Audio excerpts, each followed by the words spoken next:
आ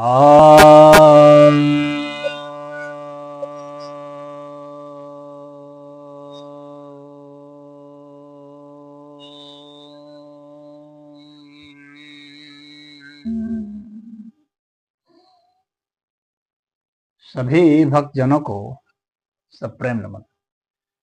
तो आज आपकी जिज्ञासा का समाधान लेकर आया हूँ। एक जिज्ञासा आई है, क्या आध्यात्मिक विभूतियों को राजनयिक मामलों के प्रयोग नहीं किया जा सकता है? मामलों में प्रयोग नहीं किया जा सकता है?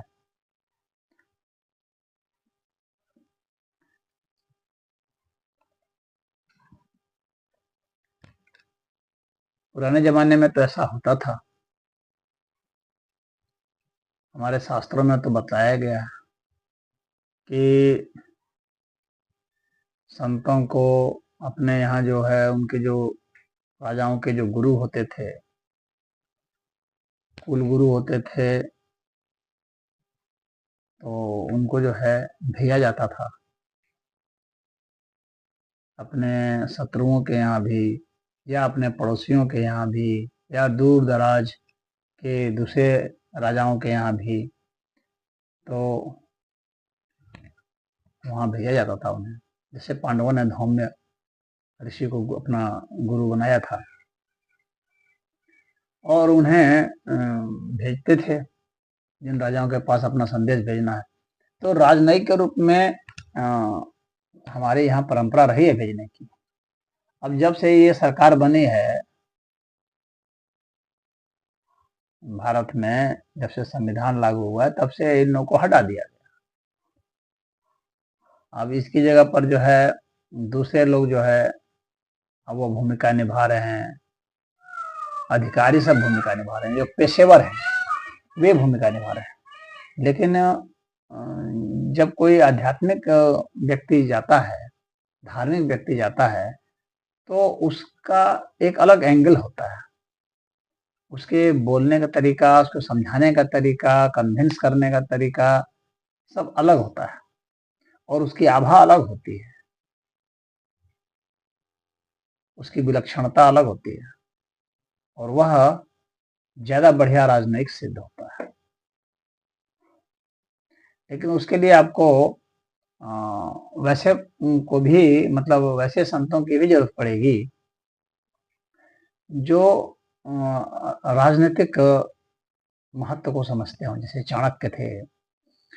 तो ऐसे जो कि राजनीतिक महत्व को समझते हो, पूरे विश्व के जियो पॉलिटिक्स को समझते हो और अर्थशास्त्र को समझते हो, सभ्यता संस्कृति को समझते हो, तो मतलब उनका जो है ज्ञान में परिपक्व होना चाहिए। विशेषकर उन क्षेत्रों में, अगर आपको राजनयिक बनाना है तो राजनीतिक मामलों में, प्रशासनिक मामलों में, अर्थव्यवस्था के मामलों में और सभ्यता संस्कृति के मामले में वो उसकी अच्छी समझ होनी चाहिए, अच्छे वक्ता होने चाहिए। खाली आध्यात्मिक व्यक्ति होने से नहीं होगा, उसमें वक्तृत्व क्षमता भी अच्छी होनी चाहिए और वह आपके देश के प्रति काफी मतलब कि वफादार भी होने चाहिए। और तब जा करके आप अगर उनकी शक्तियों का प्रयोग करेंगे, राजनयिक शक्तियों का, तो अच्छा परिणाम आएगा, इसमें कोई दो राय नहीं है। यह जो जिज्ञासा है अच्छी जिज्ञासा है, तो ये सॉफ्ट पावर के रूप में आप इसका प्रयोग कर सकते हैं। सरकार चाहे तो प्रयोग करे, बहुत सरकारें चाह रही हैं, कर रही हैं।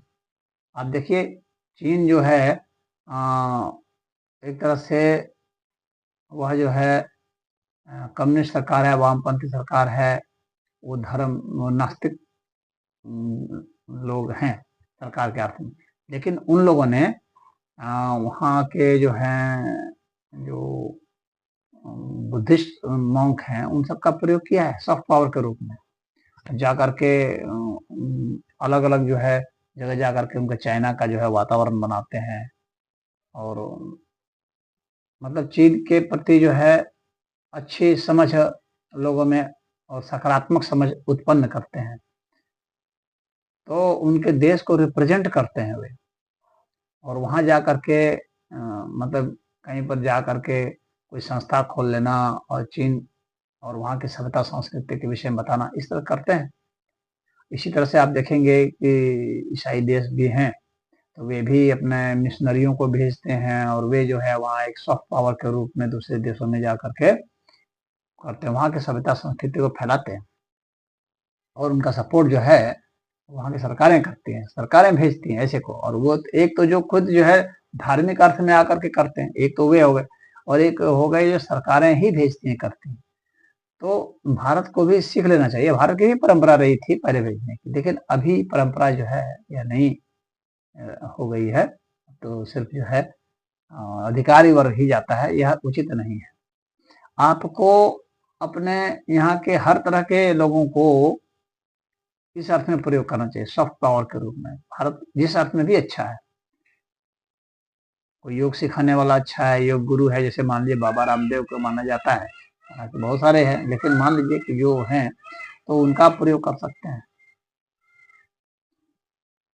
तो बहुत जो भारत के अच्छे अच्छे वक्ता लोग हैं, आध्यात्मिक वक्ता हैं, तो वैसे का आप प्रयोग कर सकते हैं और वहाँ आपकी छवि वो अच्छी तरह से प्रस्तुत करने में ज़्यादा सफलता पाएंगे। क्योंकि एक नैरेटिव चलाया जाता है दुनिया में, मान लीजिए भारत के विरुद्ध बहुत नैरेटिव चलाए जाते हैं, तो उसको काउंटर करने के लिए तो आप आधिकारिक रूप से काउंटर तो करते हैं, लेकिन आधिकारिक रूप से काउंटर करना और फिर आप अपना सॉफ्ट पावर, आपकी सभ्यता संस्कृति के लोग, आपके आध्यात्मिक विभूतियां जो हैं, वे जब काउंटर करते हैं तो वो एक दूसरा तरह से होता है, उसका दूसरे अर्थ में संदेश जाएगा और उसके वहां समर्थक होंगे।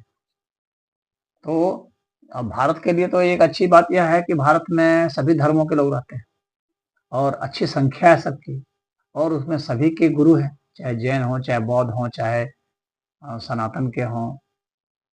सनातन में भी भिन्न भिन्न पंथ हैं, तो उनके हैं, चाहे यहाँ तक कि मुस्लिम में भी हैं, यहाँ तक कि ईसाई में भी हैं। तो यहाँ के जो आध्यात्मिक विभूतियां हैं, वे चाहे जिस भी संप्रदाय के हों, तो उनका जो भारत जो है प्रयोग कर सकता है चाहे तो। बस शर्त यही होनी चाहिए कि वह अच्छे आचरण वाला हो। पता चला कि आपने जिसको बना के भेजा उसने वहां कोई उल्टा पुल्टा कांड कर दिया, तो और बदनामी हो जाएगी लगे हाथ। तो ऐसा नहीं होना चाहिए, काफी परख करके उनके चरित्र चाल चलन का भी होना चाहिए। ये नहीं कि पता चला कि फंस गया, किसी के चक्कर में फंस गया, तो वहां और बदनामी हाथ आ गई, तो वो और उल्टा फिर जो है उसका नेगेटिव इफेक्ट आ जाएगा। तो जो देश के प्रति जो है काफी वफादार है, वैसे को आप सिलेक्ट कर लें। ऐसे आध्यात्मिक गुरु हैं जिनके चाल चलन अच्छे हैं, पता चला कि वो खुद ही लोभी लालची है कुछ वहाँ, और जो है उल्टे जो है क्रॉस बॉर्डर केस में वो फंस गया, मनी लॉन्ड्रिंग में फंस गया, हाँ, तो कुछ जो है स्मगलिंग में फंस गए, कुछ ऐसे। तो ऐसे इस चरित्र का नहीं, आपको बहुत अच्छा टेस्ट करके हर तरह से जांच परख करके तब स्टेट स्पॉन्सर्ड जो है वैसे को अगर आप भेजते हैं, और तो वे अच्छा आपको परिणाम दे सकते हैं, शुभ परिणाम आ सकते हैं।